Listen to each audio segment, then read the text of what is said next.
सभामुख महोदय, नेपालको आफ्नै नापी विभाग र नापीका प्राविधिकहरू छन्। सरकारले नापी विभागलाई परिचालन गरेर तत्काल अध्यावधिक गरिएको नक्साले ओगटेको क्षेत्रफल सार्वजनिक गरोस् भनी आग्रह गर्छु। सभामुख महोदय, वर्तमान सरकारले ओली सरकारले गठन गरेको भूमि आयोगलाई विघटन गरेपछि भूमि अधिकारको पक्षमा लाग्नेहरूलाई अलिकति भ्रम र केही निराशा थपिएको छ। यसलाई चिर्न सरकारको ध्यान आकर्षित गर्न चाहन्छु।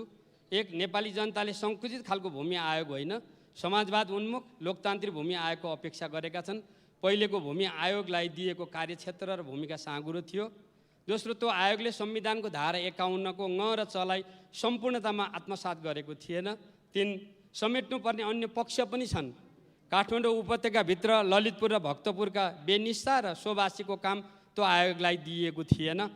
2016 सालको वीरता उन्मूलनले ल्याएका अधुरा समस्या अझै नुवाकोट र रसुवामा देख्न पाइन्छ, त्यसलाई पनि जिम्मा दिएको थिएन। 2021 सालको भूमि सुधारले सम्बोधन नगरेका पीडितहरूका पीडा वर्गेलका आयोगले गरेका बदनियतपूर्ण कार्यको अध्ययन र खोज गर्ने अधिकार पहिलेको आयोगलाई थिएन। सार्वजनिक सरकारी र गुठी सम्बन्धी जग्गाहरूको यसअघि गठन गरिएका छानबिन समितिले दिएका प्रतिवेदनहरू कार्यान्वयन गर्दै व्यक्तिको स्वामित्वमा जाने प्रक्रियालाई पनि रोक्न आवश्यक थियो। सभामुख महोदय, यस्ता धेरै विषय समेटेर चाँडै उच्चस्तरीय भूमि आयोग गठन गरी भूमिहीन सुकुम्बासी दलित र अव्यवस्थित बसोबासीको मनमा पैदा भएको आशंकालाई मेट्दै विघटित आयोगले गरेका सकारात्मक कामलाई निरन्तरता दिँदै र नयाँ कामलाई पनि गति प्रदान गर्न उच्चस्तरीय नयाँ भूमि आयोगले नेतृत्व पाउनु पर्दछ। गठन आदेशलाई परिमार्जन गर्न र नियमावली तत्काल संशोधन गरिनुपर्छ। व्यवहारमा धेरै समस्याहरू छन्। विद्यालय तथा सङ्घ संस्थाका नाममा भएका तर हाल अरूले भोग गरिरहेका जग्गाको हकमा संस्था र विद्यालय र संस्था नाममा दर्ता गर्नुपर्छ। विगतको वर्गीकरण र मूल्य निर्धारण व्यावहारिक छैनन्। भूमिहीन सुकुम्बासीलाई आवास र भूमिमध्ये एक र अव्यवस्थित बसोबासीलाई दुवै उपलब्ध गराउने विषय मिलेको छैन, सङ्गतिपूर्ण बनाऊ। गठन आदेशले भोग र बसोबासीलाई आधार बनाउनुपर्छ। स्थानीय तहको सत्यापनलाई मान्यता दिनुपर्दछ र विगतको आयोगले स्थानीय तहसँग मिलेर गरेका कामलाई निर्णय दिनुपर्छ। संरचना पनि केही सुधार जरुरी छ। जिल्लामा राजनीतिक नेतृत्व र विज्ञहरूको वर्चस्व हुनुपर्छ। प्रदेशको संयोजनकारी भूमिकालाई नबिर्सौँ। साझा अधिकारको सूची अन्तर्गत नै यी समस्यालाई सम्बोधन गर्ने परिकल्पना गरिएको छ। जनशक्तिहरू करारमा लिने व्यवस्था नभए आयोगले समयमा काम गर्न सक्दैन। नाप जाँच परम्परागत विधिबाट गएर हुँदैन, नयाँ छिटो र कम लागतमा हुने प्रविधि उपयोग गर्नुपर्छ। जनस्तरबाट आएका यी भावनाहरूलाई समेटेर सरकारले यथाशीघ्र व्यावहारिक कदम चालोस् भनी आग्रह गर्छु। धन्यवाद। माननीय श्री प्रदीप यादव, समय 4 मिनट।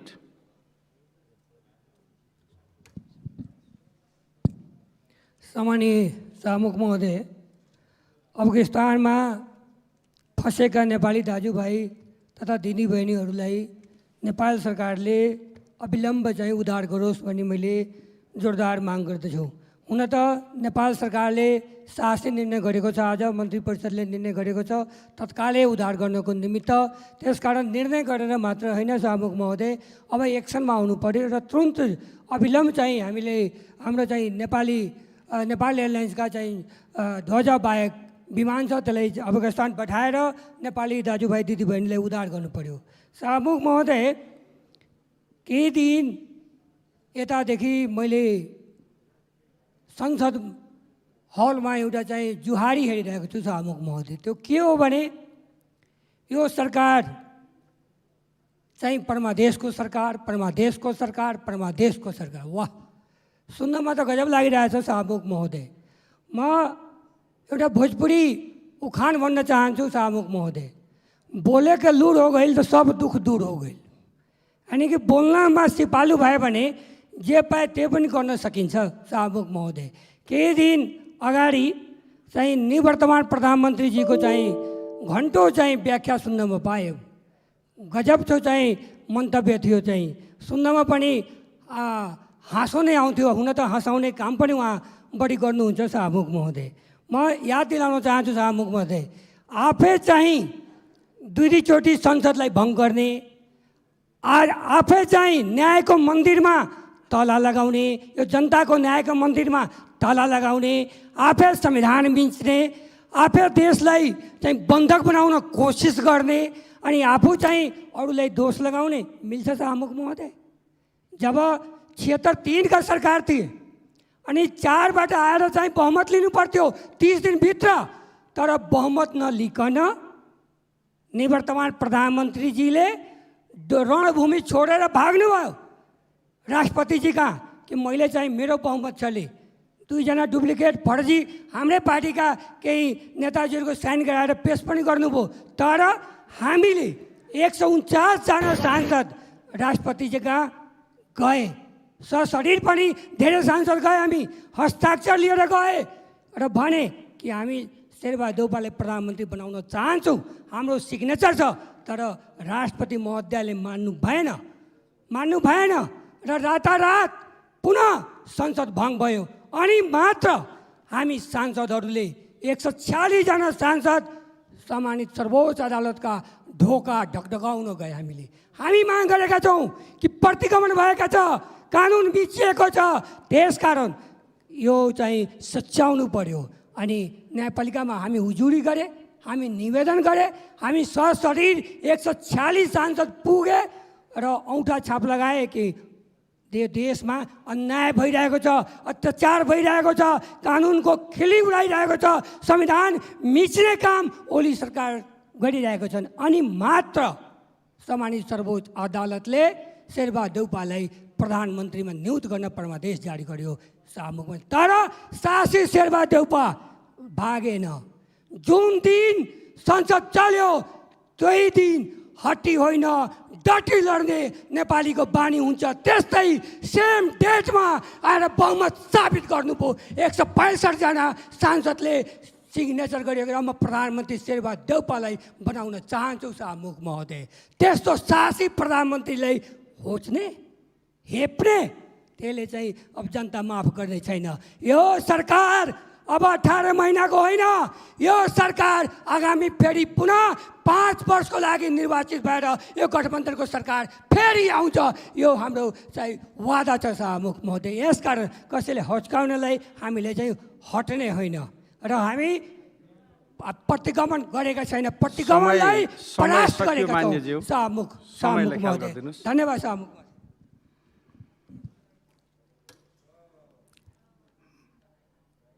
माननीय श्री दुर्गा पौडेल, समय 3 मिनट।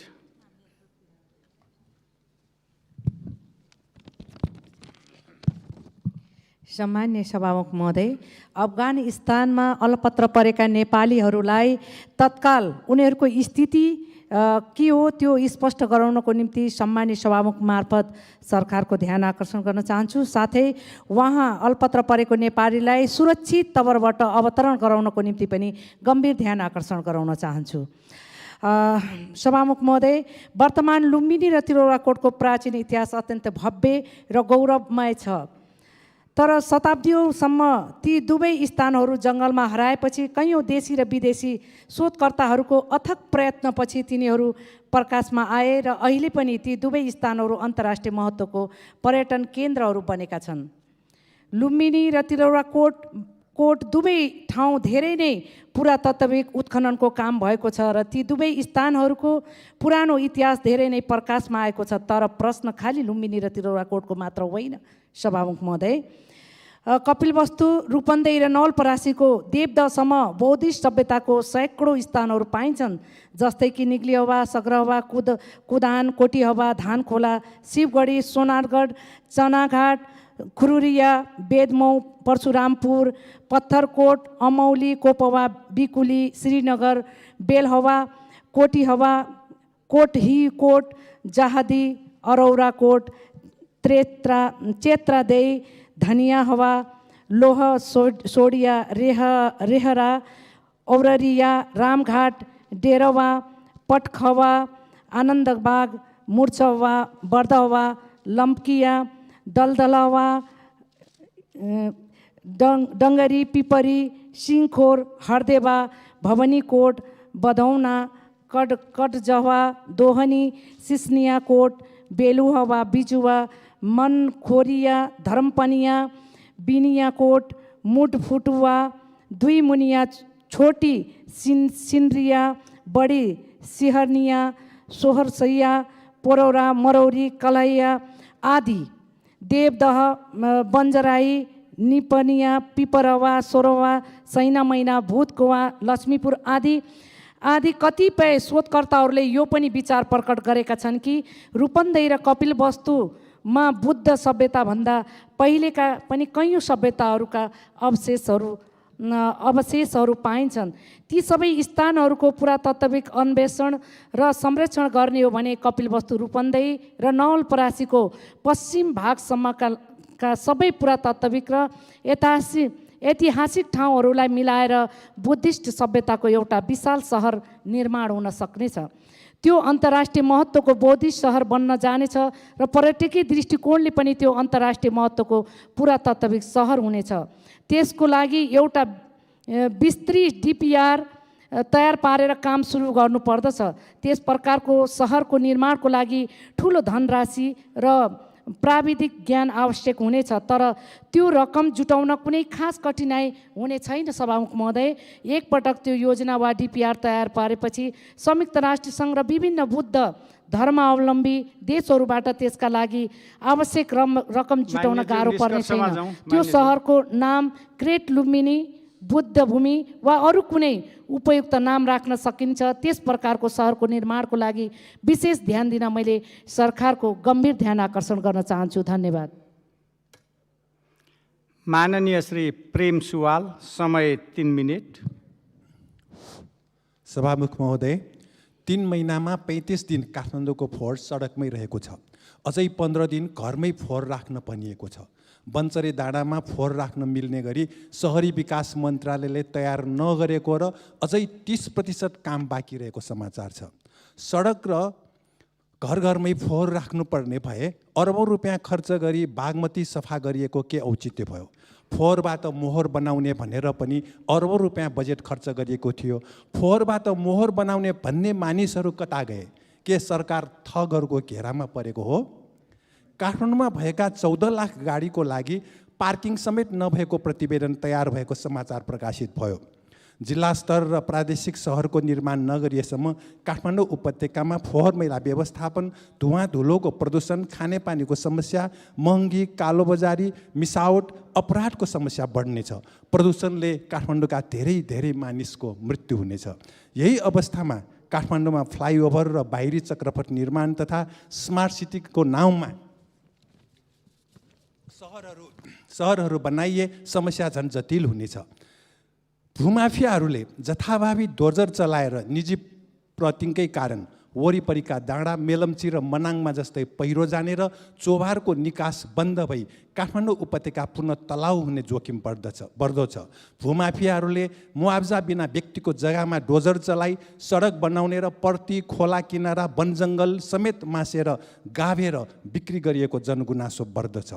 सभामुख महोदय, तराईमा निर्माण भइरहेको हुलाकी राजमार्गको बाराको मानमत मतियारवा खण्डका जनता प्रतिधुर चलन चल्ती 8 लाख रुपियाँ पर्ने जग्गाको प्रतिधुर 75,000 मात्र पाएकोमा विरोधमा आन्दोलन गर्दैछन्। हुलाकी राजमार्गमा परेका जग्गावालाहरूलाई चलन चल्तीको मुआब्जा दिन सरकारको ध्यान आकर्षण गराउन चाहन्छु। नेपालमा एकातिर रजिस्टर लेखा परीक्षकको अनुमति पत्र रोकिएको छ भने चार्टर एकाउन्टेन्टहरूको सङ्ख्या पनि कम छ। नेपालमा 12-13 लाख कम्पनी र संस्थानहरूको लेखा परीक्षण गर्न 200-300 एकाउन्टेन्ट र 3-4 हजार रजिस्टर लेखा परीक्षकबाट सम्भव नभएको हुँदा यस अगाडि झै निश्चित मापदण्ड पुरा गरेकाहरूलाई रजिस्टर लेखा परीक्षकको अनुमति प्रदान गर्ने व्यवस्थाको लागि सरकारको ध्यान आकर्षण गराउन चाहन्छु। सभामुख महोदय, भारतीय SSBले तुइन काटिदिँदा महाकाली नदीमा बेपत्ता भएका जयसिंह धामीको खोजीमा ड्रोन प्रयोग गर्न भारत सरकारले सहमति नदिएको बारे नेपाल सरकार के गर्दैछ? एक मित्रले नेपालसँग माफी माग्छ, परिवारलाई समवेदना प्रकट गर्छ, क्षतिपूर्ति दिन्छ, आउँदा दिनमा तुइन चुदालेर वा फुकालेर नेपालीलाई नमार्ने कबुल गर्छ। तिब्बतमा उपद्रव हुँदा दुवैतिरबाट गोली हानहान हुँदा एक नेपालीको मृत्यु भयो। त्यसबेला चिनिया प्रधानमन्त्री चाइओनलाईले माफी मागेर क्षतिपूर्ति दिनुभएको थियो। सरकारले नेपालको भारतीय राजदूतलाई बोलाएर यथार्थ जानकारी लिनु जरुरी छ। सभामुख महोदय, अफगानिस्तानमा कुन कुन म्यान पावरले नेपालीलाई वैध अवैध रूपमा त्यहाँ पुर्याए र ती म्यान पावर कम्पनी सरकारमा गएका कुन कुन पार्टीका नेता नजिकका हुन् यो सदनलाई जानकारी हुन आवश्यक छ। हस्, सकियो सभामुख महोदय। अफगानिस्तानमा यो वर्ष 20 वर्षमा 2,41,000 को मृत्यु, यसमध्ये 48,314 अफगान सैनिक, 84,191 तालिबान लडाकु, 71,344 सर्वसाधारण, 2,442 अमेरिकी सैनिकको मृत्यु भयो। अमेरिकी खर्च $14 मिलियन, यो नेपालको 10 वर्षको बजेट बराबर भनिएको छ। नाटोको खर्च समेत $2.26 मिलियन त्यहाँ खर्च भएको रहेछ। एमसीसी हिन्द प्रशान्त क्षेत्रमा अमेरिकी सैन्य गठबन्धन हो। नेपाली जनताको विरोध यसैमा भयो। जनताको विरोधलाई व्यवस्था गरी एमसीसी सम्झौता अगाडि बढाउने नेताहरू अफगानी राष्ट्रपति र उपराष्ट्रपति जस्तै देश छाडेर भाग्नुपर्ने हुन्छ। धन्यवाद। माननीय श्री प्रेम प्रसाद तुलाचन, समय 3 मिनेट। यस पछाडि माननीय श्री सञ्जय कुमार गौतम। सम्मान्य सभामुख महोदय, म नेपाली जनताको प्रतिनिधि भएकै नाताले नेपाल सरकारसँग म प्रश्न गर्न चाहन्छु। गठबन्धन पार्टीहरूसँग मन्त्री परिषद विस्तार गर्न किन सक्नु भएन? हामी संसदहरू विभिन्न समितिका निरन्तर बैठक बसी वर्तमान देश र देशवासीमा परेको समस्याबारे छलफल गरी निष्कर्ष निकाली निर्देशन सुझाव दिई राखेका छौँ सभामुख महोदय। तर सरकारले राजनैतिक बन्दी बनाई यो देशलाई अप्ठ्यारोमा पारेको छ सभामुख महोदय। गठबन्धन पार्टीहरूको मन्त्रालयहरू अंश बन्डाको खेलमा फसिरहँदा उता अफगानिस्तानमा नेपालीहरू दाजुभाइहरू पनि फसिरहेको अवस्था छ। परराष्ट्र मन्त्रालय, श्रम तथा रोजगार मन्त्रालयबाट श्रम स्वीकृति लिई जाने र गैर कानुनी रूपबाट जाने नेपालीहरूको सङ्ख्या पनि यकिन नभएको कुरा विदितै छ। अफगानिस्तानमा घेराबन्दी परिरहेको अवस्थामा यो सरकारले परराष्ट्र मन्त्री, श्रम तथा रोजगार मन्त्री नियुक्ति गरी उद्धारको लागि 24 घण्टा खटिरहनु पर्ने अवस्थामा पनि यो सरकार मन्त्रीविहीन अवस्थामा राखेको छ। मेरो व्यक्तिगत सुझाव ती नेपालीहरूलाई नेपाल ल्याउन एयरलिफ्ट गर्नुपर्ने उत्तम उपाय हो भन्ने मेरो सुझाव छ। कि यो सरकारलाई एयरलिफ्ट गर्नको लागि पनि अदालतको परमादेश चाहिने हो? म सरकारलाई प्रश्न गर्न चाहन्छु। त्यति मात्र होइन सभामुख महोदय, म स्मरण गराउन चाहन्छु गोर्खाली सेनाको वीरता नेपालको शान हो, स्वाभिमान हो। आज ती वीर गोर्खालीहरू, भूपू सेनाहरू बेलायत सरकारसँग समान कामको लागि असमान व्यवहारको विरुद्धमा विभिन्न मागहरू राख्दै लामो समयदेखि आमरण अनसन बस्दै आएको र माग अगाडि बढाउँदै गरेको अवस्थामा अन्तर्राष्ट्रिय सम्बन्ध समितिको बैठकमा समेत तत्काल यो सरकारले विभिन्न सम्बन्धित निकायहरूको उच्च स्तरीय कमिटी गठन गरी कूटनीतिक पहल गर्न सरकारलाई सुझाव दिँदा पनि आजसम्म पत्र लेख्ने काम बाहेक अन्य 1947 सालदेखि भएको त्रिपक्षीय सम्झौता, नेपाल सरकार भारत बीच भएको सन्धि पुनरावलोकन गरी जायज मागको सम्बोधन गर्न यो सरकार संवेदनशील नभएको देखिएको छ सभामुख महोदय। इतिहास साक्षी छ सभामुख महोदय। विशेष गरी पटक पटक यो देशको मतवाली जातहरू सत्ता प्राप्ति गर्न बन्दुक बोक्नुपर्ने, अर्काको देशको लागि पनि यिनै वर्गहरू अग्रपङ्क्तिमा उभिएर लडाइँ लड्नुपर्ने वीरताको नाम नेपालको राख्ने, तर सत्ता प्राप्ति भएपछि यी वर्गहरूको समान कामको लागि असमान व्यवहारको माग सरकारले संवेदनशील भएर नहेर्नुको कारण के? मान्य समय सकिएको छ। म सक्नु लाग्यो सभामुख महोदय। र सभामुख महोदय, जनप्रतिनिधि मात्रै नभई म स्कुलदेखिका धेरै साथीहरू बेलायती सेनामा भर्ती भएर अहिले भुपु भएको अवस्थामा धेरै उहाँहरूबाट ज्ञान र सुझावहरू लिइराखेको अवस्थामा यी असमान व्यवहारप्रति सरकारले सन्धि सम्झौता पुनरावलोकन गरी तत्काल सरकारले परराष्ट्र मन्त्री नियुक्ति गरी बेलायतसँग वार्ता अघि बढाइयोस् र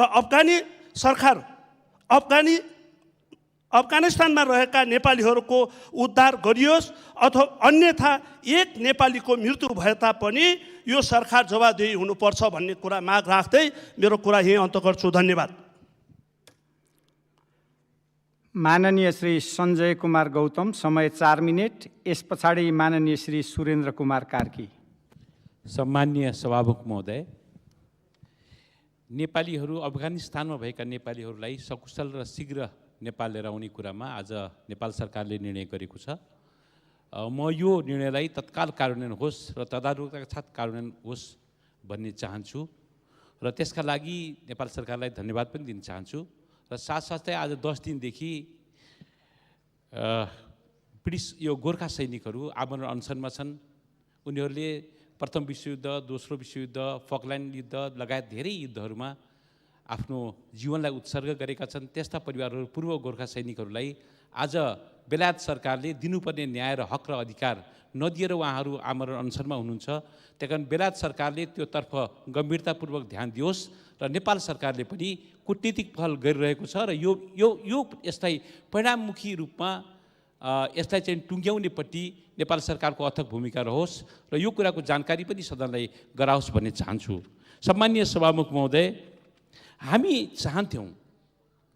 चाहन्थ्यौँ विगतको सरकार, केपी ओलीजीको नेतृत्वमा बनेको सरकार, नेपाल कम्युनिस्ट पार्टीको नाममा बनेको सरकार, दुईटा ठुल्ठुला कम्युनिस्ट पार्टीहरू एक ठाउँमा आएर निर्माण भएको सरकार यो सफल होस्, यो राम्रो होस् र नेपाललाई एउटा समृद्धिको यात्रामा लिएर जाओस्। हामीले यत्रो दुःख गरेर बनाएको संविधानलाई कार्यान्वयन गर्ने सवालमा र नेपाली जनतालाई समृद्धिको यात्रामा अगाडि बढाउने सवालमा यो सरकार सफल होस् भन्ने नै चाहन्थ्यौँ। किनभने 2015 सालमा बिपी कोइरालाको सरकार, नेपाली काङ्ग्रेसको नेतृत्वको सरकारलाई जब 2017 सालमा राजा महेन्द्रले अपदस्थ गरे, हामीलाई के लाग्यो भने 30 वर्षको पञ्चायतकालीन कालरात्रिले नेपाली काङ्ग्रेसले मात्रै दुःख पाएन, हामीले मात्रै दुःख पाएनौँ, सम्पूर्ण नेपालले दुःख पायो र नेपाल एउटा अर्को कोर्समा गयो। त्यसकारण त्यो एउटा प्रचण्ड बहुमत आउनु यदाकदा ऐतिहासिक क्षण थियो। त्यसपछिका कुराहरू 36 साल 46 साल हुँदै हामीले 62-63 का जनआन्दोलन र हामीले गरेका संविधान सभाले निर्माण गरेको हाम्रो संविधान, हाम्रा बारम्बारका प्रयासहरूले हामी एउटा ठाउँमा आइपुगेको थियौँ र त्यो ठाउँमा हामीले चाहे पनि नचाहे पनि एउटा सरकार निर्माण भएको थियो। तर त्यो सरकारले आफ्नो यात्रा पुरा गर्न सकेन। सामान्य सभामुखमध्ये हामी पनि दुखी छौँ। आज नेपाली जनताले आशा र भरोसा गरेका थिए हामी नेपाली काङ्ग्रेसका रूपमा प्रतिपक्षको भूमिका निर्वाह गर्दै गर्दा पनि त्यो सरकारको सफलता चाहन्थ्यौँ, किनभने मुलुकले दुःख नपाओस् भन्ने हाम्रो नियति थियो। हामीले शालीन प्रतिपक्षको भूमिका निर्वाह गरिरहेका थियौँ। तर त्यो सरकारले आज आफ्नै कारणले, आफ्नै कर्मले आफ्नो बहुमत, त्यो आफ्नो पार्टीलाई पनि एक ठाउँमा राख्न सकेन। आज कहाँ छ त्यो पार्टी जुन हिजो नेपाल कम्युनिस्ट पार्टीका नाममा थियो? आफ्नो पार्टीलाई पनि एक ठाउँमा राखेन, आफ्नो जनमत पनि एक ठाउँमा राखेन र यो मुलुकलाई एउटा अधिनायकवादी बाटोमा हिँडाउने, संविधानका मूल मर्म र भावनालाई कुचल्ने, संविधानको ध्वजा पताका च्यात्ने, संविधानलाई सिद्ध्याउने, नाश गर्ने र यो मुलुक, यो संसदलाई बारम्बार विघटन गर्ने, मध्यरात्रिमा समेत संसदलाई विघटन गर्ने, जनताको प्रतिनिधि थलोलाई छरेर अध्यादेशबाट राज्य सञ्चालन गर्ने बाटोमा यो सरकार लम्क्यो। त्यो यो संविधानले प्रदत्त गरेको अधिकारहरूलाई कार्यान्वयन गर्नुको सट्टा विपरीत बाटोमा जानु राष्ट्रका लागि दुर्भाग्य थियो। त्यो परिणाम हो। आफ्नो घरमा आगो लगाएर, आगो तापेर, खरानी तापेर त्यसबाट सन्तोष लिन खोज्नु। मेरा आदरणीय प्रतिपक्षका मित्रहरू, तपाईँहरूलाई लाज लाग्नुपर्छ।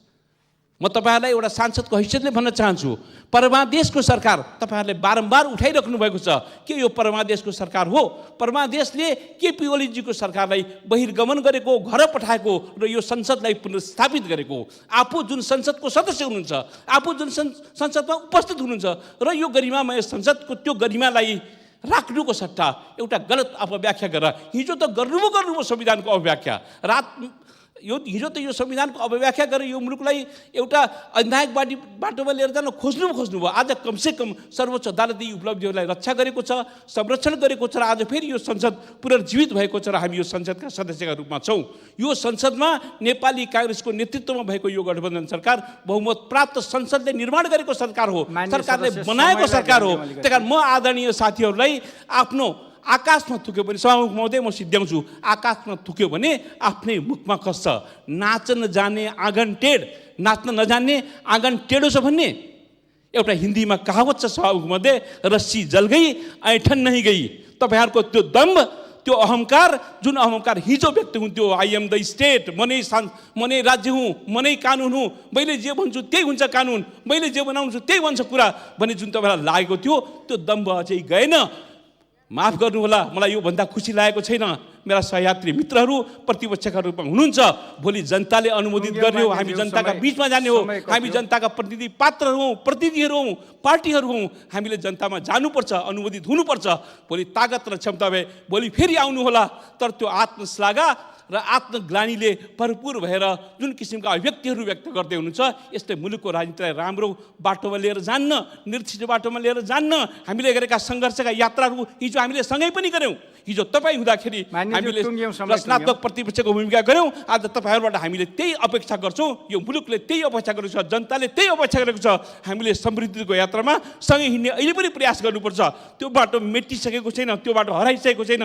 हामीहरूले प्रयास गरेका छौँ, त्यसमा तपाईँहरू पनि सामेल हुनुहोस् भन्ने आग्रह गर्न चाहन्छु। धन्यवाद। जय नेपाल। माननीय श्री सुरेन्द्र कुमार कार्की, समय 4 मिनेट। यस पछाडि माननीय श्री रुहीनाज।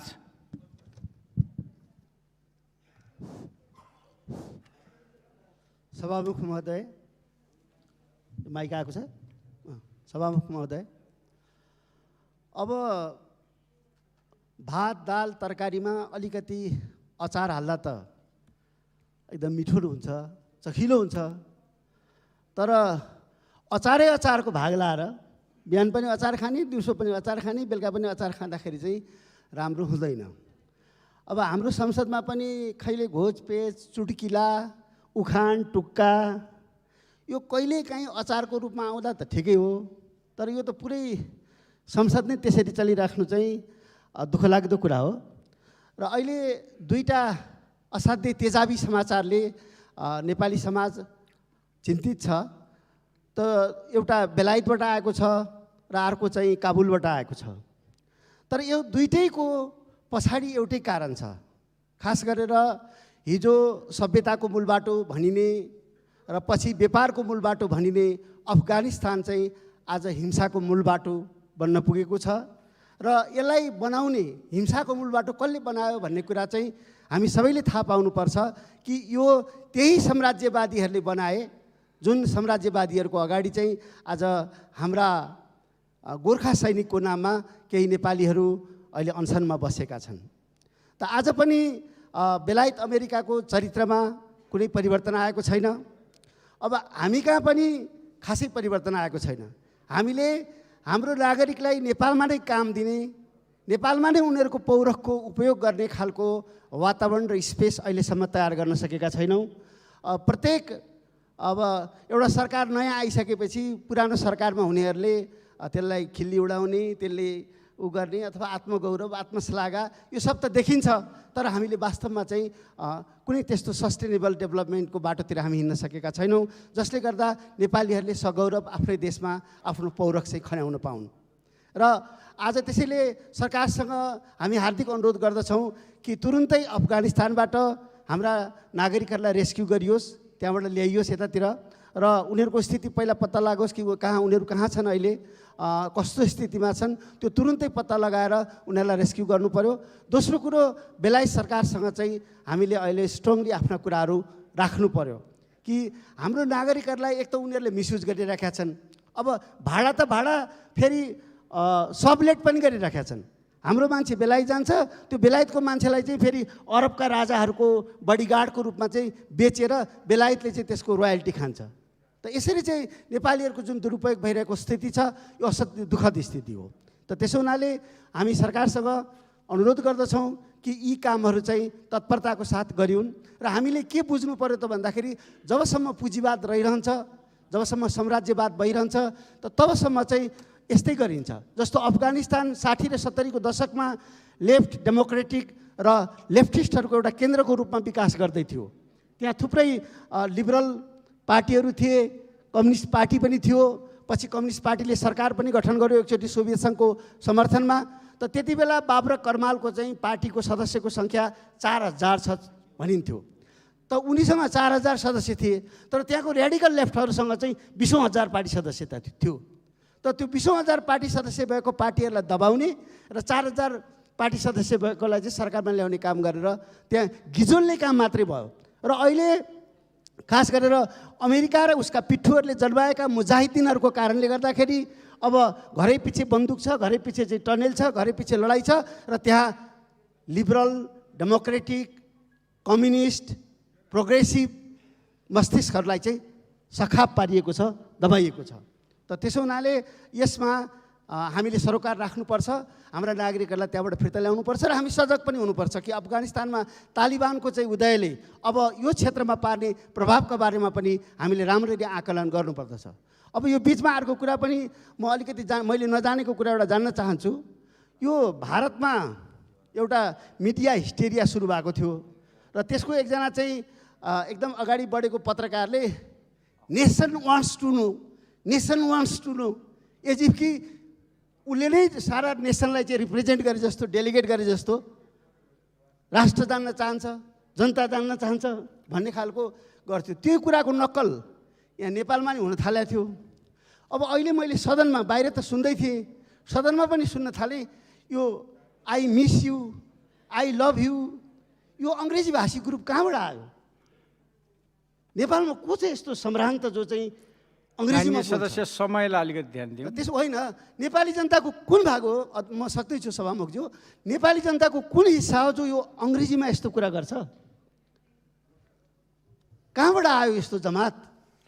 नेपालमा त हामीले सुनेका थियौँ तराईतिर थारू, मैथिली, मागी, तमाङ, नेवार, गुरुङ त बोलेको सुनेका थियौँ। यो एउटा अङ्ग्रेजी बोल्ने नयाँ जमात आएछ। I miss you, I love you, I कोनिके यु। त म पहिला अङ्ग्रेजी पनि पढाउँथेँ, त्यसले मलाई बडै यो जान्न उत्सुक भएको छु म। एनिवे सभामुखज्यूले यो समय दिनुभयो, धन्यवाद।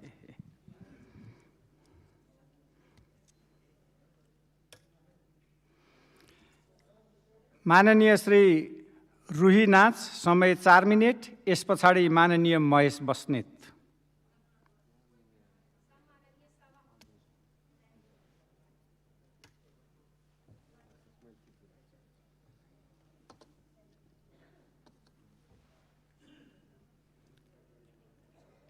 माननीय सदस्य माइक आएको छ होला?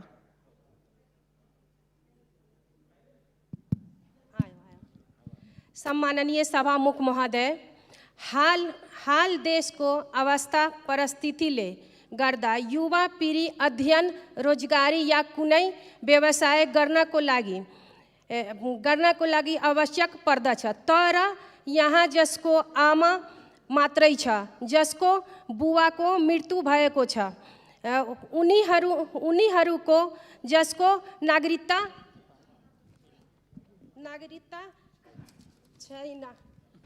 छैन र वो उस समस्यामा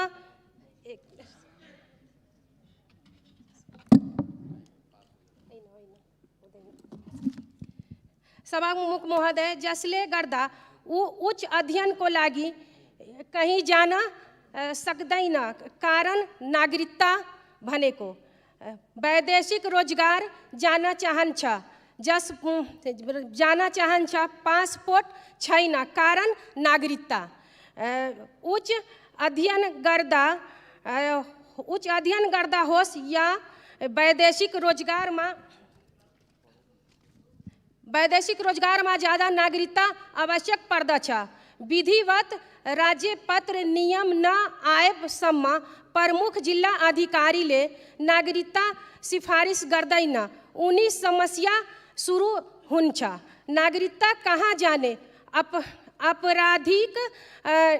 आपराधिक अब नागरिक हुन्छ, तसर्थ छिट्टोभन्दा छिट्टो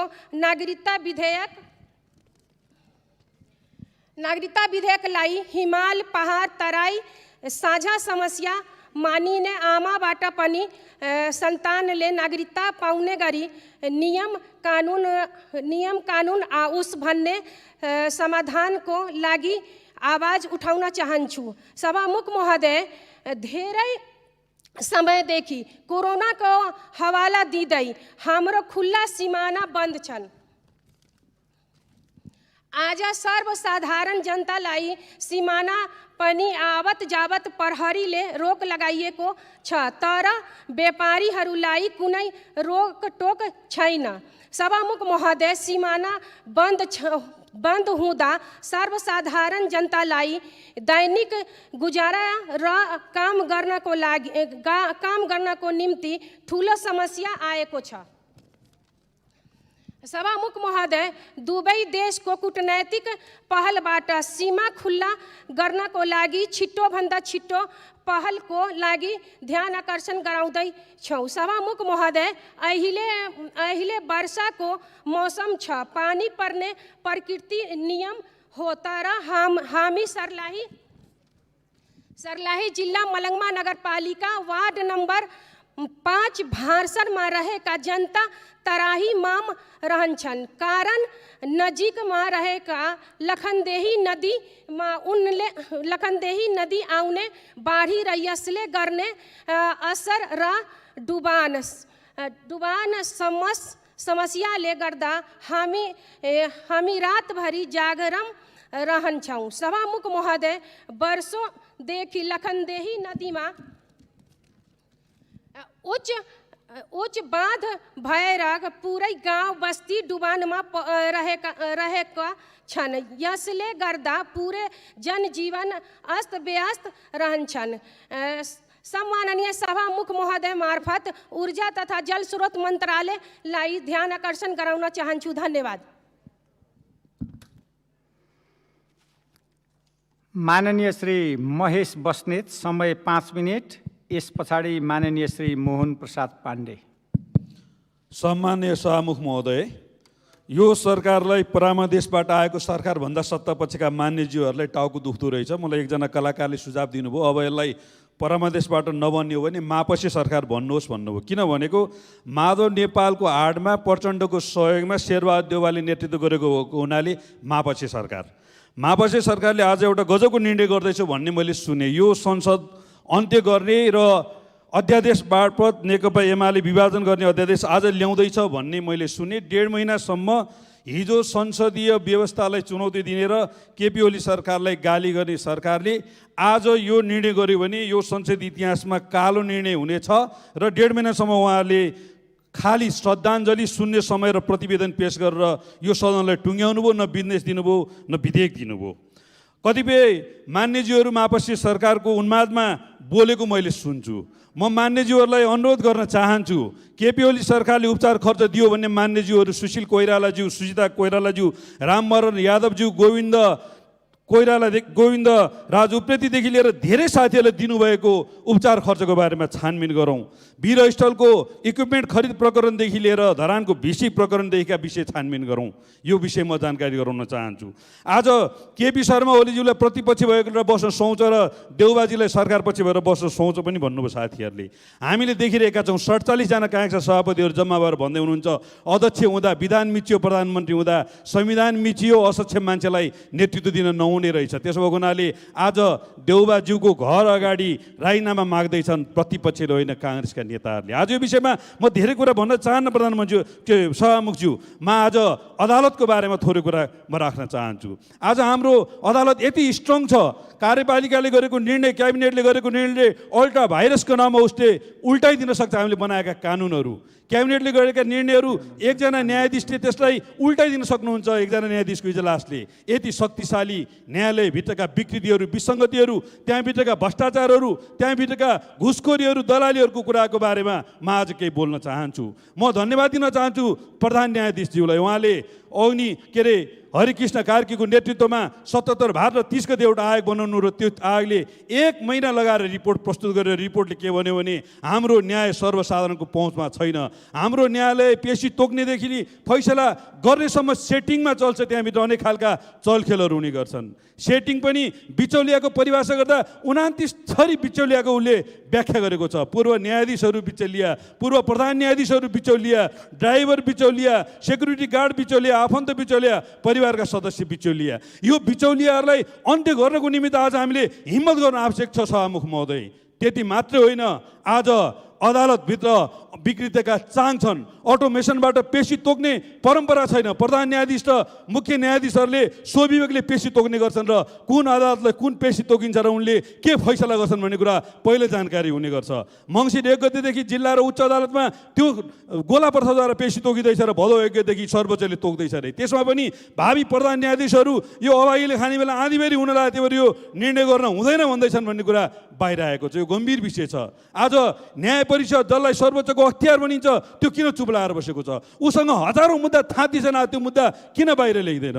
म अनुरोध गर्न चाहन्छु, न्याय परिषदसित सम्बन्धित ऐनलाई आवश्यक परे संशोधन गरौँ, न्याय सम्पादनसित सम्बन्धित ऐनलाई आवश्यक परे संशोधन गरौँ, यो प्रतिवेदनलाई हिम्मतका साथ सदनमा ल्याउँ, सदनमा छलफल गरौँ, उच्च स्तरीय छानबिन समिति यही सदनले बनाओस्, अनि न्यायाधीशहरूलाई आवश्यक परे महाअभियोग लगाउँ, कारबाही गरौँ, राम्रो काम गरेका न्यायाधीशहरूलाई पुरस्कार दिउँ, सम्मान गरौँ। आज वरिष्ठ वकिल छान्ने प्रक्रिया स्वेच्छाचारी ढङ्गले छानिँदैछ।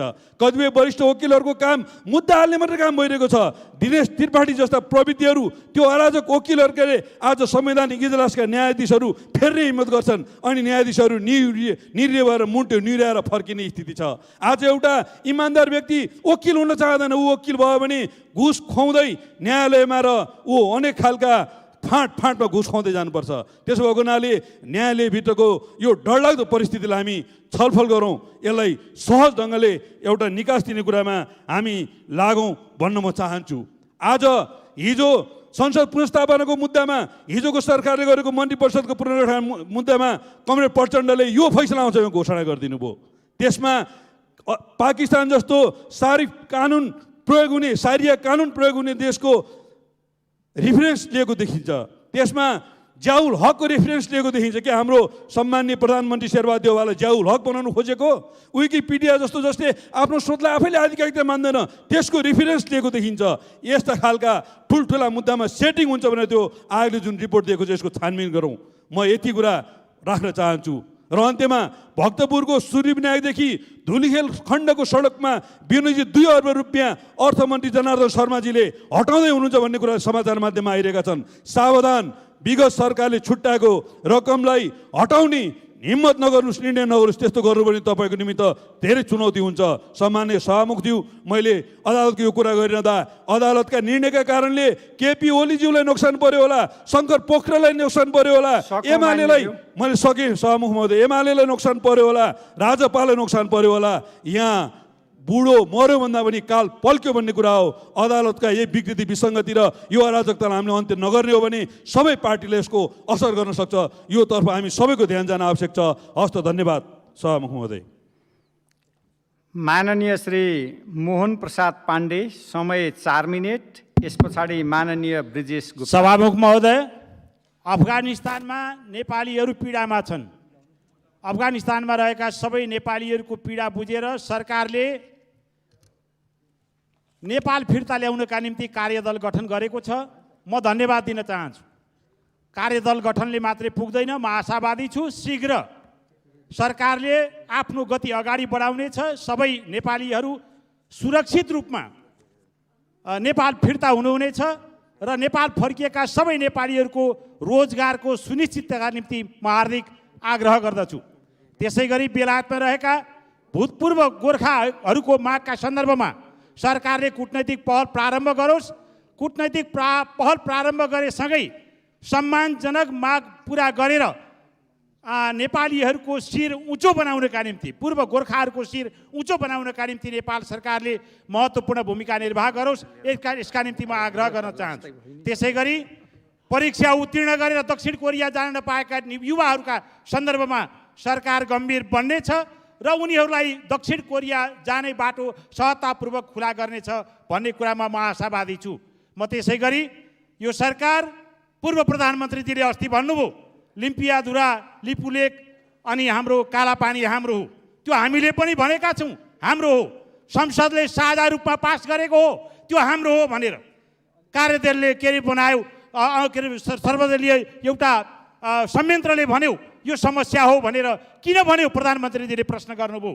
म आग्रह गर्न चाहन्छु यो संसदले पास गर्यो, नक्सा हामीसँग छ, जग्गा छिमेकीको कब्जामा छ, हामीसँग नक्सा छ, कब्जा विदेशीको हातमा छ, त्यो समस्या नभएर के हो? जबसम्म हाम्रो हातमा त्यो जमिन फिर्ता आउँदैन तबसम्म त्यो समस्या हो। त्यो समस्या समाधानका निम्ति यो सरकार अगाडि बढ्नुपर्छ भन्ने दृष्टिकोणका साथ त्यसलाई समस्याका रूपमा राखिएको हो। यो कुरा म स्पष्ट रूपमा यहाँ राख्न चाहन्छु र यहाँहरूका बिचमा म आग्रह गर्न चाहन्छु, जहिले पनि परमादेश जहिले पनि जनादेशको कुरा यहाँ उठिरहेको छ। हो, यो सरकार परमादेशको पनि हो, यो सरकार जनादेशको पनि हो। संविधान अनुसार 5 वर्षका निम्ति आवधिक निर्वाचन हुन्छ। जब आवधिक निर्वाचन भयो जनादेश प्राप्त भयो, जनादेशको घाँटी निमोट्ने प्रयत्न जब सरकारले गर्यो, शासकले गर्नुभयो, पूर्व प्रधानमन्त्री राष्ट्रपतिजीले जब जनादेशको घाँटी निमोट्न थाल्नुभयो त्यो बेलामा परमादेशको खोजी भयो। हामीले खोजेका हौँ परमादेश, हामीले मागेका हौँ परमादेश। त्यसै परमादेशका आधारमा आज हाम्रो यो जनादेशमा जीवन्तता आएको छ, यो संसद जीवन्त भएको छ, मार्न खोजिएको घाँटी निमोटिएको संसद जीवन्त भएको छ, जनताको सरकार आएको छ, जीवन्तता पाएको छ। त्यसैले जनादेश घाँटी निमोटिएको जनादेश, मर्न लागेको जनादेशमा प्राण भर्ने काम परमादेशले गरेको छ। त्यसैले यो सरकार र यो संसद परमादेशको पनि हो, जनादेशको पनि हो। यसमा मलाई गर्व छ। म यहाँहरूको बिचमा अरू लामो कुरा गर्न चाहन्न। अघि भर्खरै मान्यजीले कुरा उठाउनु भयो, मापसेको सरकार हो, तपाईँहरूसँग माधवजी हुँदा ठिक, तपाईँहरूसँग प्रचण्डजी हुँदा ठिक। प्रचण्ड र माधवले लोकतान्त्रिक अभ्यास गर्दा तपाईँहरूलाई बेठिक, लोकतान्त्रिक अभ्यास गर्दा तपाईँहरूलाई बेठिक भयो, सह्य भएन। अत्याचार र दमनका साथ प्रचण्ड र माधवजीलाई किनारा लगाउन तपाईँहरू उद्धत भएर लाग्नुभयो। तपाईँ आफै गर्जनुभयो प्रचण्ड र माधवका विरुद्धमा। आज यो सदनमा भन्दै हुनुहुन्छ मापसेको सरकार हो। तपाईँहरूका बिचमा तपाईँहरूले दबाएर माधव र प्रचण्डजी बसेर तपाईँहरूको सरकार गतिशील बनेर लोकतन्त्रको घाँटी निमुठेर, यो सदनको घाँटी निमुठेर, जनादेशको घाँटी निमुठेर अगाडि बढ्न पाए तपाईँहरूलाई ठिक, होइन भने बेठिक हो। प्रचण्डको सरकार, माधव कुमारको सरकार, शेरबहादुर देउवाको सरकार अनि जसपा सम्मिलित सरकार यो गठबन्धनको सरकार हो। यसमा धेरै गाँठाहरू छन्, त्यो गाँठाहरूमा गम्भीर भएर सरकार अगाडि बढ्छ। हरेक गाँठोलाई फुकाउँदै संयमतापूर्वक अगाडि बढ्छ। मुलुकका प्रति गम्भीर छ, लोकतन्त्रका प्रति गम्भीर छ। हरेक पार्टीमा हुने दमन, लोकतन्त्र विरोधी गतिविधिलाई निस्तेज पार्न चाहन्छ। हरेक पार्टीमा लोकतन्त्रका पक्षमा लडेका साथीहरूलाई, राजनीतिक कर्मीहरूलाई, मान्यजीहरूलाई संरक्षण र साथ दिनका निम्ति यो सरकारले जे गर्न पर्ने हो त्यो गर्छ। तपाईँहरू आफ्नो तरिकाले अगाडि बढ्नु भएको छ। सरकार डटेर अगाडि बढ्छ, लोकतान्त्रिक अभ्यास अगाडि बढाउँछ। तपाईँहरूले अध्यादेश ल्याउँदा ठिक हुने, काङ्ग्रेसको सरकार, यो गठबन्धनको सरकारले अध्यादेश ल्याउँदा बेठिक हुने हुन्छ। हिजो तपाईँ बेठिक किन भन्नु भएन? अध्यादेश बोकेर तपाईँहरू किन हिँड्नुभयो? त्यही अध्यादेश आज काङ्ग्रेसले ल्याउन खोज्दा तपाईँहरूलाई बेठिक भयो। तपाईँहरूले आफ्नै पार्टीभित्र अत्याचार गर्नुभयो, दमन गर्नुभयो। अब त्यो दमनको विस्फोट भएको छ। लोकतन्त्रको रक्षा गर्ने काम लोकतान्त्रिक पार्टीको हो, त्यो पार्टीको सरकारको हो। त्यसैले म आवश्यक पर्यो भने लोकतान्त्रिक प्रक्रिया र विधिलाई जोगाउने सवालमा वर्तमान सरकारले आवश्यक पर्यो भने लोकतान्त्रिक शक्तिलाई जोगाउनका निम्ति, उनीहरूलाई साथ दिनका निम्ति, उनीहरूको भविष्यलाई सुनिश्चित गर्नका निम्ति त्यो एउटा परिस्थितिमा अध्यादेश आवश्यक पर्यो भने सरकारले अध्यादेश ल्याउँदा हुन्छ। म यही आग्रह गर्न चाहन्छु। हामी यो ठाउँमा मान्य सदस्य आफ्नो भनाइ सक्दैछु, 1 मिनटमा म सक्न चाहन्छु। डेभलपमेन्टको 1 मिनटमा म कुरा गरेर सक्छु। मेरो जिल्लामा आदि खोला परियोजना सर्वेमा गएको छ। म काली गण्डकी 1600 मेगावाटको त्यसलाई मतलब अध्ययनका निम्ति अगाडि बढाउन आग्रह गर्न चाहन्छु। जुन गुल्मी र स्याङ्जाको सागुरे भन्ने स्थानमा यसको ड्याम बनाएर मतलब बिजुली निकाल्ने प्रारम्भिक सर्वे भएको छ। 40 वर्ष पहिला जाइकाले अध्ययन गरेको छ। त्यसै गरी पाल्पाको रामपुर, स्याङ्जाको चापाकोट, अनि पाल्पाको निस्ती, अनि त्यसै गरी तनहुँ र अनि नवलपरासी समेतका गाउँ र त्यो काली नदीको किनारमा काली गण्डकी बीको अध्ययन प्रारम्भिक अध्ययन जाइकाले गरेको छ। 870 मेगावाटको त्यो परियोजनालाई पुनः अध्ययन गरेर इम्प्लिमेन्टका निम्ति अगाडि बढाउनका निम्ति म जोरदार माग गर्छु। धन्यवाद।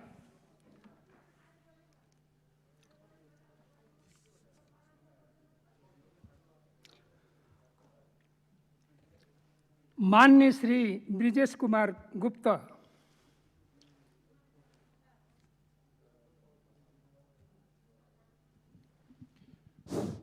सम्मान्य सभामुख महोदय, म सम्मान्य सभामुख महोदय मार्फत नेपाल सरकारको ध्यान आकर्षण गराउन चाहन्छु।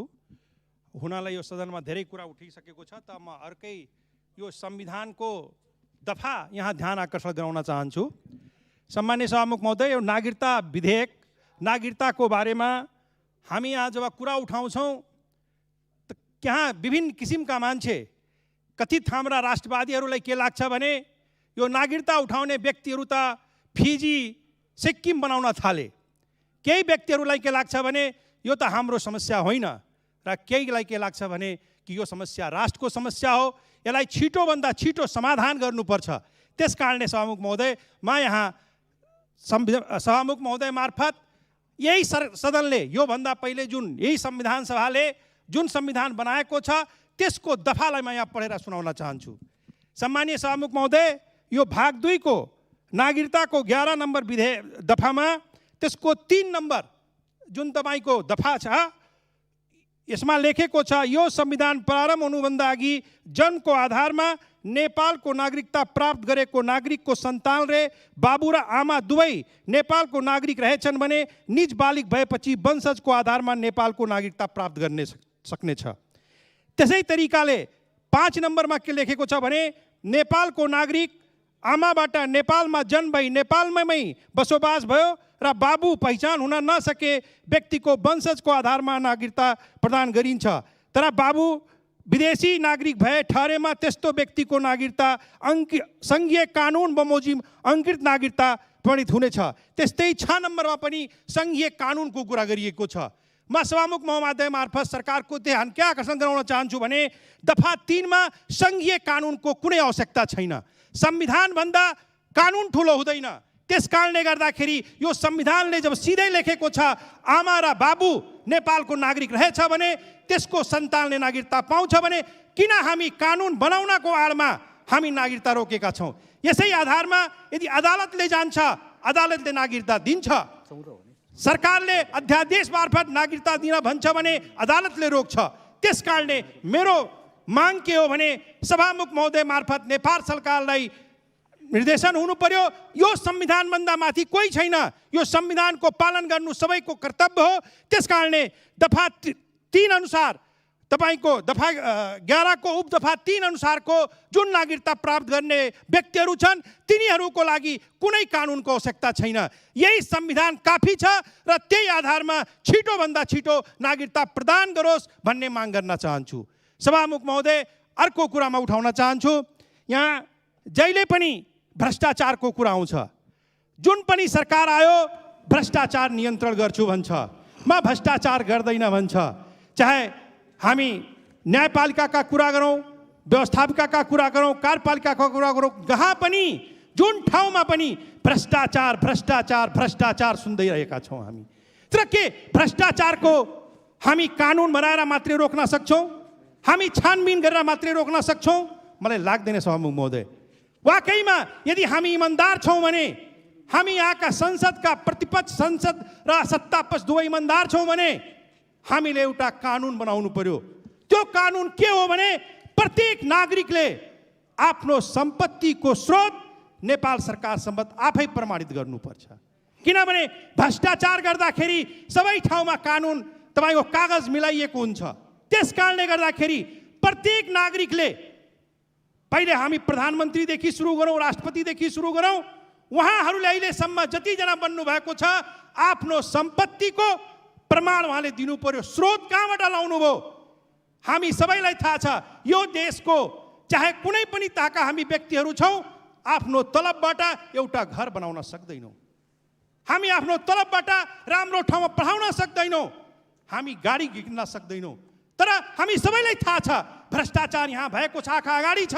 तर हामी सबैजनाले पट्टु र टान जस्तो रट्ने भ्रष्टाचार गर्दैनौँ, भ्रष्टाचार हुन दिँदैनौँ, भ्रष्टाचारमा छानबिन गर्छौँ। तर यहाँ तपाईँका भ्रष्टाचारका विभिन्न एजेन्डाहरू, विभिन्न तपाईँका त्यस्ता काण्डहरू हुँदै गर्छन्। त्यस कारणले वाकैमा हामी भ्रष्टाचार निर्मूल गर्न चाहन्छौँ भने यही सदनबाट हामीले यस्तो कानुन पास गरौँ कि सबैको सम्पत्ति आफ्नो स्रोत प्रमाणित गर्नुपर्छ, नत्र भने त्यो सम्पत्ति नेपाल सरकारको हुनेछ भने के हामी यसमा तयार छौँ? वाकैमा हामी तयार छौँ भने मात्रै गर्न सकिन्छ, नत्र भने भाषण गरेर यहाँ जति ठुलो कुरा गरे पनि एउटा सरकार आउँछ, अर्कै काण्ड हुन्छ, अर्को सरकार आउँदै काण्ड हुन्छ, काण्डको कम्पिटिसन हुन्छ। कसको सरकारमा कति तपाईँको काण्ड भयो, कति तपाईँको भ्रष्टाचार भयो, यो तरिकाले हामी गएका छौँ। त्यस कारणले सभामुख महोदय, म यतातिर पनि नेपाल सरकारको ध्यान आकर्षण गराउँछु। सभामुख महोदय, धन्यवाद। माननीय श्री केदार सिग्देल, समय 4 मिनट। सम्माननीय सभामुख महोदय, आज तालिबानले अफगानिस्तानको काबुल कब्जा गरिसकेको अवस्था छ। त्यहाँ 15,000को सङ्ख्यामा औपचारिक अनौपचारिक रूपमा नेपालीहरू अत्यन्तै तडपिरहेका छन् र आफ्नो मातृभूमिमा सुरक्षित ढङ्गबाट आउन उहाँहरूले प्रार्थना गरिरहनु भएको छ। सम्माननीय सभामुख महोदय, त्यही अफगानिस्तान हो, काबुल हो। आजभन्दा केही वर्ष अगाडि 2073 सालको असारको 6 गते 12 जना नेपालीहरूलाई एउटै चिहान पार्ने गरी त्यहाँ हत्या हिंसा भएको अवस्थामा तात्कालीन सम्माननीय प्रधानमन्त्री कमरेड केपी ओलीको सरकार रहँदा तत्काल त्यहाँबाट त्यो लासलाई 24 घण्टाभित्र नेपाल ल्याउने सम्मका कामहरू भए।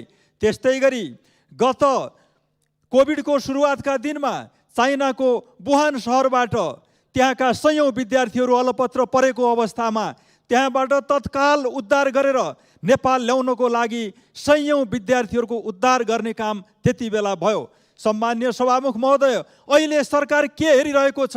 अफगानिस्तानमा नेपालीहरू तडपिरहेका छन्, तर यहाँ बल्ल विवरण तयार पार्नको निम्ति कार्यदल गठन गरिँदैछ। सम्माननीय सभामुख महोदय, म तुरुन्त त्यहाँ तडपिरहेका नेपालीहरूलाई यथाशीघ्र छिटो नेपाल ल्याउनका निम्ति जोरदार माग गर्न चाहन्छु। सम्माननीय सभामुख महोदय, म अर्को एउटा प्रसङ्ग राख्न चाहन्छु। मुस्ताङ जिल्लाको दामोदर कुण्डबाट सुरुवात भएर विभिन्न जिल्लाहरू हुँदै देवघाटसम्म आइपुगेर त्रिशुली नदीमा मिसिने नदीको नाम हो पवित्र काली नदी। यो काली नदीमा त्यहाँ धेरै तीर्थस्थलहरू काली गङ्गाजीको आसपासमा छन्। विश्वको एउटा मात्रै शालिग्राम शिला पाइने नदी हो काली नदी। तसर्थ यो अत्यन्तै पवित्र नदी हो। यो नदी मात्रै होइन, यो एउटा सभ्यता पनि हो, काली सभ्यता। यसका आसपासमा रहने लाखौँ जनताहरू त्यहाँको पवित्र तीर्थस्थलको रूपमा काली नदीलाई लिने गर्दछन्। त्यसको साथै मर्दा पर्दा पनि काली नदी नै त्यहाँका जनताहरूको एउटा अत्यन्तै पवित्र स्थान मानिन्छ काली नदीलाई। तर आज काली नदी मुस्ताङदेखि म्याग्दी, पर्वत, स्याङ्जा, पाल्पा, तनहुँ, स्याङ्जा लगायतका विभिन्न स्थलहरूमा त्यो पवित्र नदीमा डोजर स्काइभेटर लगाएर त्यो नदीमा अहिले पानी बग्दैन, त्यहाँ हिलो बग्ने स्थिति आएको छ। तसर्थ सम्माननीय सभामुख महोदय, काली नदीको छुट्टै महत्त्व छ। तसर्थ यो काली नदीमा यसरी जथाभावी स्काइभेटर डोजरहरू चलाएर दुर्गन्धित नबनाइयोस्, त्यो सभ्यतामा आश्रित भएका लाखौँ लाख जनताहरूको भावनालाई चोट नपुर्याइयोस्। तसर्थ म सम्मानित सभामुखज्यू मार्फत नेपाल सरकारको ध्यान आकर्षण गर्न चाहन्छु। आज त्यहाँ रामपुर, चापाकोट, साखर, पुट्टार, पिपलटार, देवघाट लगायतका त्यहाँ कैयौँ ठुला ठुला फाँट र टारहरू छन्। त्यहाँका लाखौँ जनताहरूले भनिरहेका छन् आज मुलुकका अन्य क्षेत्रमा भए जस्तै हाम्रो पवित्र काली नदीलाई पनि वास्तवमा दुर्गन्धित बनाइने भयो, हाम्रो तीर्थस्थल नष्ट गरिने भयो भनिरहेको अवस्था छ। सम्माननीय सभामुख महोदय, त्यहाँबाट डोजर निकालेर होइन, त्यो नदीलाई हामीले रामदीदेखि देवघाटसम्म जल यातायात सञ्चालन गरौँ, त्यहाँको पवित्रलाई बचाएर त्यहाँका मानिसहरूको आस्थालाई बचाएर हामीले काम गर्न सकौँ।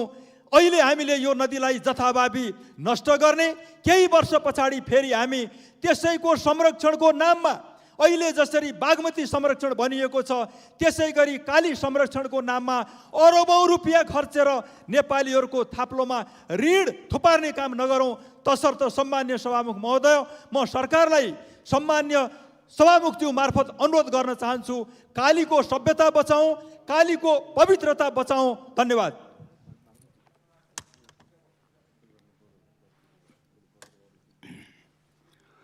मान्य सदस्यहरू, विशेष समयमा बोल्ने क्रम यहीँ समाप्त हुन्छ। मान्य सदस्यहरू, अब प्रतिनिधि सभाको सचिव श्री गोपालनाथ योगीलाई राष्ट्रिय सभामा उत्पत्ति भएको रेलवे विधेयक 2076 र प्रत्यायन एक्रिडिटेसन विधेयक 2076 का सम्बन्धमा राष्ट्रिय सभाबाट प्राप्त सन्देश टेबल गर्न अनुमति दिन्छु।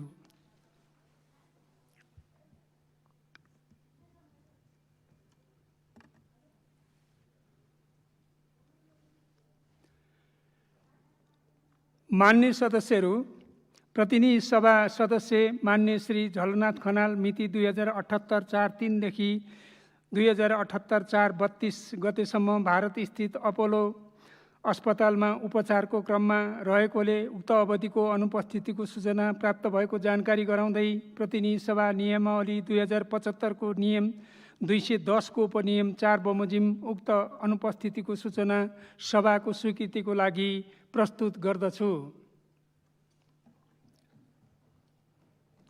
उक्त अनुपस्थितिको सूचनालाई स्वीकृति जनाइदिन हुन अनुरोध गर्दछु।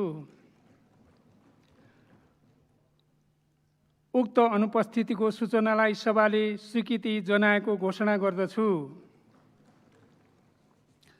मान्य सदस्यहरू, अब म प्रतिनिधि सभाको 8औं अधिवेशन अवधिभर भए गरेका काम कारबाहीको संक्षिप्त विवरण सम्बन्धमा जानकारी गराउँदछु। सङ्घीय संसद प्रतिनिधि सभा 8औं अधिवेशन भए गरेका काम कारबाहीको संक्षिप्त जानकारी। सम्मानित सर्वोच्च अदालतको 2078 असार 28 गतेको ऐतिहासिक फैसलाबाट पुनः क्रियाशील भएको सङ्घीय संसद प्रतिनिधि सभाको 8औं अधिवेशनको पहिलो बैठक 2078 साल साउन 3 गते आइतबार प्रारम्भ भई आज 2078 साल साउन 32 गते सोमबारसम्म जम्मा 29 दिन चालू रह्यो, जसमध्ये 9 दिनमा 10 पटक बैठक बसी जम्मा 20 घण्टा 15 मिनट संसदीय काम कारबाहीमा व्यतीत भयो। यस अधिवेशनमा आर्थिक अध्यादेश 2078, राष्ट्र ऋण उठाउने अध्यादेश 2078, विनियोजन अध्यादेश 2078, फौजदारी कसुर तथा फौजदारी कार्यविधि सम्बन्धी केही ऐन संशोधन गर्ने अध्यादेश 2078, यौन हिंसा विरुद्धका केही ऐन संशोधन गर्ने अध्यादेश 2078, नेपाल प्रहरी र प्रदेश प्रहरी कार्य सञ्चालन सुपरिवेक्षण र समन्वय पहिलो संशोधन अध्यादेश 2078, सामाजिक सुरक्षा पहिलो संशोधन अध्यादेश 2078, तेजाब तथा अन्य घातक रासायनिक पदार्थ नियमन अध्यादेश 2078, नेपाल नागरिकता पहिलो संशोधन अध्यादेश 2078, कोभिड-19 सङ्कट व्यवस्थापन अध्यादेश 2078, औषधि तेस्रो संशोधन अध्यादेश 2078, स्वास्थ्यकर्मी तथा स्वास्थ्य संस्थाको सुरक्षा सम्बन्धी पहिलो संशोधन अध्यादेश 2078, रेलवे अध्यादेश 2078 र शपथ सम्बन्धी अध्यादेश 2078 एवं 7औं अधिवेशनमा दर्ता भएको बेपत्ता पारिएका व्यक्तिको छानबिन, सत्य निरूपण तथा मेलमिलाप आयोग तेस्रो संशोधन अध्यादेश 2077 सदनमा प्रस्तुत मात्र भए भने 7औं अधिवेशनमा नै दर्ता भएको संवैधानिक परिषद काम कर्तव्य अधिकार र कार्यविधि सम्बन्धी पहिलो संशोधन अध्यादेश 2077 मिति 2078 साउन 3 गतेको प्रतिनिधि सभाको बैठकमा नेपाल सरकारबाट फिर्ता भएको जानकारी गराइएको थियो। प्रतिनिधि सभाको चालु अधिवेशनमा कुनै पनि नयाँ विधेयक दर्ता भएन भने राष्ट्रिय सभामा उत्पत्ति भई पारित भएर आएका 7वटा विधेयकहरू सम्बन्धी उक्त सभाको सन्देश जानकारी सभामा गराइएको थियो। त्यसै गरी यस अधिवेशनमा सभाका अघिल्ला अधिवेशनहरूबाट विभिन्न चरणमा रहेका जम्मा 37वटा विधेयकहरू प्राप्त भएका थिए, जसमध्ये कारागार विधेयक 2076 का सम्बन्धमा सम्बन्धित समितिबाट सभामा प्रतिवेदन पेश भएको छ। मिति 2078 साउन 3 गतेको दोस्रो बैठकमा सम्माननीय प्रधानमन्त्री श्री शेरबहादुर देउवाले नेपालको संविधानको धारा 76 को उपधारा 6 बमोजिम आफूमाथि प्रतिनिधि सभाको विश्वास छ भन्ने स्पष्ट पार्न विश्वासको मतको लागि राख्नुभएको प्रस्तावलाई मत विभाजन गरी निर्णयार्थ प्रस्तुत गर्दा प्रस्तावको पक्षमा जम्मा 165 मत परेकोले बहुमतबाट विश्वासको मत प्राप्त गर्नुभएको थियो। यस सभाको विभिन्न मितिमा बसेको बैठकमा जम्मा 182 जना मान्य सदस्यहरूले सुन्ने समयमा र जम्मा 58 जना मान्य सदस्यहरूले विशेष समयमा समसामयिक विषयहरूमा आफ्नो भनाइ राख्नुभएको थियो। यस अधिवेशनमा महालेखा परीक्षकको 57औं वार्षिक प्रतिवेदन 2077, निर्वाचन आयोगको वार्षिक प्रतिवेदन 2076-77, नेपालको संविधानको धारा 53 एवं सुशासन व्यवस्थापन तथा सञ्चालन ऐन 2064 को दफा 41 बमोजिम नेपाल सरकारको आर्थिक प्रतिवेदन आर्थिक वर्ष 2076-77 र मुस्लिम आयोगको वार्षिक प्रतिवेदन आर्थिक वर्ष 2076-77 पेश गर्ने कार्य सम्पन्न भयो। चालु अधिवेशनमा संविधान सभा सदस्यहरू मोहम्मद सिद्दिकी, शिवबहादुर खड्का, रबनी चौधरी, पशुपति चौलागाई र तप्तबहादुर बिष्ट एवं पूर्व सदस्यहरू मोती प्रसाद पहाडी, विदुर पौडेल, योगनारायण यादव, रत्नप्रसाद शर्मा, हरिभक्त अधिकारी, कृष्णसिंह परियार, विष्णुबहादुर तामाङ, बिएल वाइबा र अक्कलबहादुर सिंहको निधन भएकोमा शोक प्रस्तावहरू पारित भएका छन्। यसै अवधिमा सदनको मिति 2078 साउन 19 गतेको बैठकमा माननीय गृहमन्त्री श्री बालकृष्ण खाँडले महाकाली नदी तर्ने क्रममा तुइनबाट खसेर बेपत्ता भएका जयसिंह धामीको खोजी कार्यको सम्बन्धमा धनुषा जिल्लामा पल्टु रविदासको हिरासतमा मृत्यु भएको सम्बन्धमा मनसुनजन्य घटनाको क्षति विवरण तथा सिन्धुपाल्चोक र मनाङ जिल्लामा बाढी पहिरोले पुर्याएको क्षतिका सम्बन्धमा मिति 2078 साउन 26 गतेको बैठकमा माननीय अर्थमन्त्री जनार्दन शर्माले देशको वर्तमान आर्थिक अवस्थाको सम्बन्धमा र मिति 2078 साउन 28 गतेको बैठकमा मान्य स्वास्थ्य तथा जनसङ्ख्या मन्त्री राज्यमन्त्री श्री उमेश श्रेष्ठले कोभिड-19 को रोकथाम र खोप व्यवस्थापनमा सरकारद्वारा भइरहेको प्रयासका सम्बन्धमा सार्वजनिक महत्त्वको वक्तव्य दिनुभएको थियो।